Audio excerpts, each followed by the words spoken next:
বঙ্গোপসাগরের গভীর জলে এখন হাবুডুবু খাচ্ছে প্রতাপশালী ইন্ডিয়ান নেভি। আর এই অসম্ভবকে সম্ভব করেছে ঢাকার নতুন master mind doctor Mohammad Yunus. নোবেলজয়ী এই বিশ্ব নেতা ক্ষমতায় আসার পর থেকেই পাল্টে গেছে দাবা খেলার ছক। এতদিন যারা বাংলাদেশকে ভারতের পিছনের উঠান বা ব্যাকইয়ার্ড মনে করত, আজ তারাই দেখছে এক নতুন বাংলাদেশকে, যে বাংলাদেশ চোখে চোখ রেখে কথা বলে। আজকের ভিডিওতে জানবেন এমন সব তথ্য যা মিডিয়ায় আপনি কখনোই শোনেননি। তাই ভিডিওটি শেষ পর্যন্ত দেখুন, কারণ শেষে লুকিয়ে আছে আসল রহস্য। বঙ্গোপসাগর দক্ষিণ এশিয়ার অর্থনীতির লাইফলাইন এবং ভারতের তথাকথিত নিজস্ব হ্রদ। এতদিন দিল্লি মনে করত এই নীল জলরাশির একচ্ছত্র অধিপতি তারা। চাইলেই তারা অবরোধ করতে পারে, চাইলেই তারা ছড়ি ঘোরাতে পারে, কিন্তু পাশার দান উল্টে গেছে। দিল্লির সেই দাদাগিরি এখন ইতিহাসের পাতায়। ডক্টর ইউনূসের কোন গোপন চালে কুপকাত মোদী সরকার? কেন ভারতীয় নৌবাহিনী তাদের ঘরের কাছেই এখন কোণঠাসা? আমেরিকা, চীন নাকি অন্য কোনো সমীকরণ? কি আছে ডক্টর ইউনূসের এই মাস্টার প্ল্যানে? সম্প্রতি ভারতীয় জলসীমায় ঢুকে কাকদ্বীপের মৎস্যজীবীদের ট্রলারে ধাক্কা মেরেছিল বাংলাদেশ নৌবাহিনীর জাহাজ। ট্রলারে ছিলেন মোট 16 জন মৎস্যজীবী। ধাক্কার কারণে ট্রলারটি ডুবে যায়। মৎস্যজীবীরা প্রাণ বাঁচানোর জন্য উত্তাল সমুদ্রে কোনো মতে ভেসেছিলেন। শেষ পর্যন্ত 11 জন মৎস্যজীবীকে উদ্ধার করা হয়। তবে শুরুতেই বোঝা দরকার, ভারত কেন বঙ্গোপসাগরকে নিজেদের সম্পত্তি মনে করত। ভারতের পূর্ব উপকূলের সুরক্ষা এবং আন্দামান নিকোবর দ্বীপপুঞ্জের মাধ্যমে মালাক্কা প্রণালীর উপর নজরদারি, সব কিছুর জন্যই এই সাগর ভারতের কাছে অক্সিজেনের মতো। মোদী সরকার সবসময় চেয়েছিল এই অঞ্চলে অন্য কোনো পরাশক্তি, বিশেষ করে চীন বা আমেরিকা যেন ঢুকতে না পারে। আর এই কাজে তারা বাংলাদেশকে একটি বাফার স্টেট হিসাবে ব্যবহার করতে চেয়েছিল। কিন্তু ডক্টর ইউনূস দায়িত্ব নেওয়ার পর দৃশ্যপট পুরোপুরি বদলে যায়। তিনি খুব ঠান্ডা মাথায় বুঝিয়ে দিয়েছেন, বাংলাদেশ আর দিল্লির অজ্ঞাবহ কোনো রাষ্ট্র নয়। ভারতের দীর্ঘদিনের স্ট্র্যাটেজি ছিল বাংলাদেশের নৌবাহিনীকে দুর্বল রাখা, যাতে তারা সাগরে ভারতের চ্যালেঞ্জ হয়ে না দাঁড়াতে পারে। কিন্তু ডক্টর ইউনূস সরকার সেই সমীকরণ ভেঙে দিয়েছে। বাংলাদেশ এখন শুধু উপকূল রক্ষায় সীমাবদ্ধ নেই, তারা গভীর সমুদ্রে নিজেদের অবস্থান পাকা করছে। আর এতেই ঘুম হারাম সাউথ ব্লকের। ভারতীয় নৌবাহিনী হঠাৎ আবিষ্কার করল তাদের ঘরের পাশেই তৈরি হয়েছে এক দুর্ভেদ্য দুর্গ, যা ভেদ করা মোদী বাহিনীর পক্ষে সহজ নয়। এখন প্রশ্ন হলো, ডক্টর ইউনূসের সেই মাস্টার প্ল্যানটি কি? বিশ্লেষকরা একে বলছেন 3 লেয়ার ডিপ্লোম্যাটিক ট্র্যাপ বা ত্রিস্তরীয় কূটনৈতিক ফাঁদ।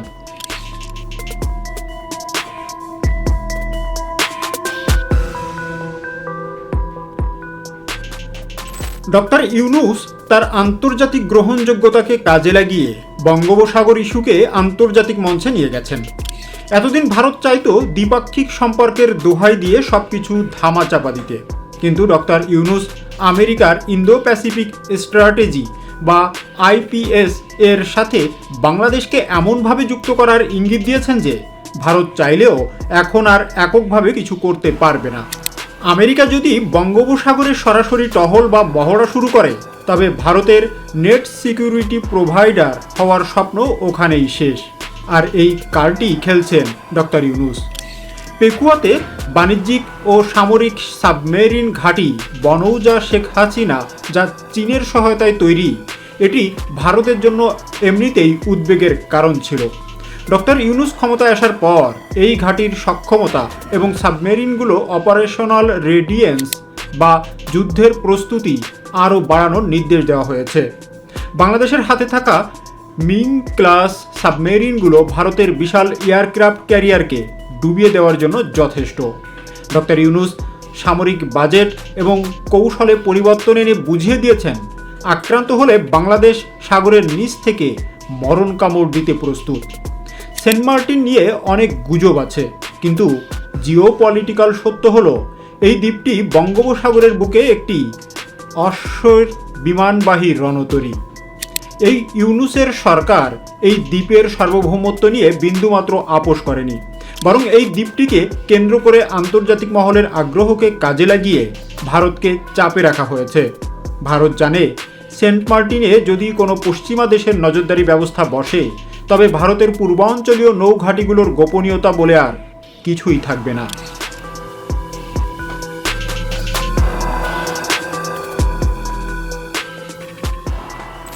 নরেন্দ্র মোদীর পররাষ্ট্রনীতির অন্যতম স্তম্ভ ছিল অ্যাক্ট ইস্ট পলিসি, অর্থাৎ পূর্ব দিকের দেশগুলোর সাথে সম্পর্ক জোরদার করা।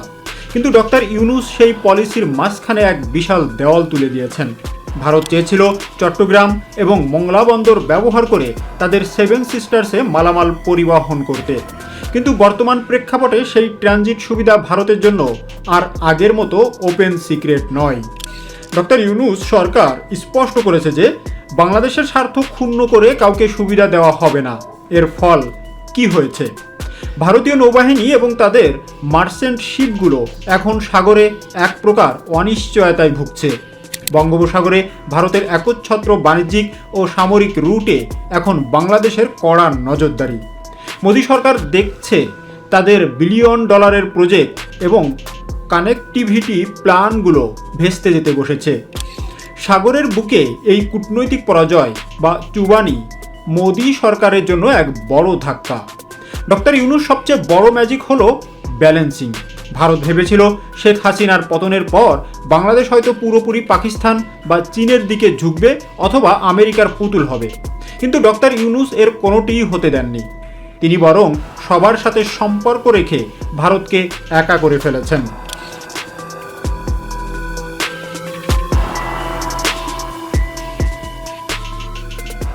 চীন বঙ্গোপসাগরে তাদের প্রভাব বাড়াতে চায়, আমেরিকাও চায়। এই দুই পরাশক্তির প্রতিযোগিতার মাঝখানে বাংলাদেশ এখন বিউটিফুল ব্রাইড বা কাঙ্ক্ষিত পাত্রী। ডক্টর ইউনূস এই সুযোগটি কাজে লাগিয়ে নৌবাহিনীর আধুনিকায়ন করছেন। চীন থেকে আসছে মিসাইল ও ফ্রিগেট, আর আমেরিকা থেকে আসছে ম্যারিটাইম সার্ভিল্যান্স বা নজরদারির প্রযুক্তি। শুধু সামরিক দিক নয়, অর্থনৈতিক দিকেও ভারত পিছিয়ে পড়ছে। আন্তর্জাতিক আদালতের রায়ে বাংলাদেশ যে বিশাল সমুদ্র সীমা জয় করেছিল, তার সুফল এতদিন পুরোপুরি নেওয়া হয়নি। ডক্টর ইউনূস সরকার এখন ব্লু ইকোনমি বা সমুদ্র অর্থনীতির দিকে নজর দিয়েছে। গভীর সমুদ্রে তেল গ্যাস অনুসন্ধান এবং মৎস্য আহরণে বাংলাদেশ এখন অনেক বেশি আগ্রাসী। ভারতীয় জেলেরা যারা এতদিন অবৈধভাবে বাংলাদেশের জলসীমায় মাছ ধরত, এখন তারা বাংলাদেশ কোস্টগার্ড এবং নৌবাহিনীর কড়া বাধার মুখে পড়ছে। সাগরে ভারতের এই ফ্রি অ্যাক্সেস বন্ধ হয়ে যাওয়া মোদী সরকারের জন্য ঘরোয়া রাজনীতিরও বড় সমস্যা তৈরি করছে। পশ্চিমবঙ্গের জেলেরা এবং ব্যবসায়ীরা মোদী সরকারের উপর ক্ষুব্ধ। ডক্টর ইউনূসের এক চালে ভারতের আভ্যন্তরীণ রাজনীতিতেও ঢেউ লেগেছে।